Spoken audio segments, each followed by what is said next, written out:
చూడండి ఫ్రెండ్స్, ఇప్పుడు మనకి 3 వరుసలు పెట్టంగానే మనకి గోపురము సగం గోపురం అయిపోయినట్లుగా గోపురం డిజైన్ మనకి ఏర్పడిపోయింది కదా.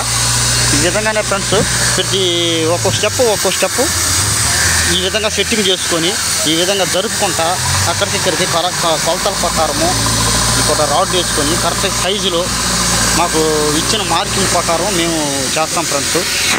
ఈ వీడియో మీకు నచ్చినట్లయితే మీకు లైక్ చేయండి ఫ్రెండ్స్. ఈ విధంగానే మేము చేస్తూ ఉంటాము. ఇక మాకు సైజు ఒకరోజు ఎక్కువ తక్కువ ఉంటే డిఫరెంట్ కనపడుతుంటే వాటిని మేము కటింగ్ చేసుకొని దారాలతో కటింగ్ చేసుకొని పెట్టుకుంటాం ఫ్రెండ్స్.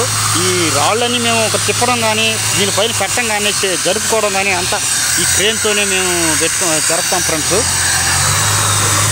అక్కడ మధ్యలో గ్యాప్ ఉంది.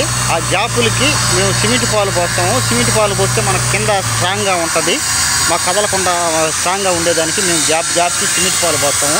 ఇక్కడ చూడండి ఫ్రెండ్స్, ఇక్కడ ఎంత గ్యాప్ ఉందో ఈ గ్యాప్కి సిమెంట్ పాలు పోసి కథకం స్టాండర్డ్గా ఉండేదానికి సిమెంట్ పాలు పోస్తాం. ప్రతి గ్యాప్కి చిన్న పీసులు అంటే సైజులు ఈ సైజులు ఇక్కడ మేము కావాలని ఇక్కడ దీన్ని హోల్స్ పెట్టాము. 3 వరుసలు అయిపోయినాయి ఫ్రెండ్స్.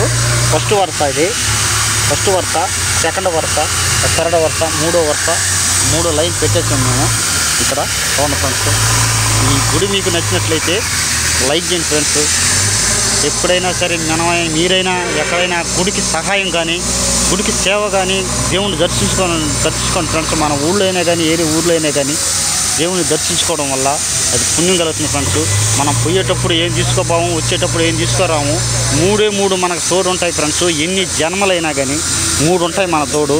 పాపము పుణ్యము, మనం దేవుడికి సేవ చేసినా దేవుడిని దర్శించుకున్నా ఈ 3 ఫ్రెండ్స్ మనకి వస్తాయి. మనకి ఎల్లకాలం మనకు తోడు ఎప్పుడు దేవుడు ఉంటాడు ఫ్రెండ్స్. ఎన్ని జన్మలైనా కానీ దేవుడు పని మనకి తోడు ఉంటుంది ఫ్రెండ్స్.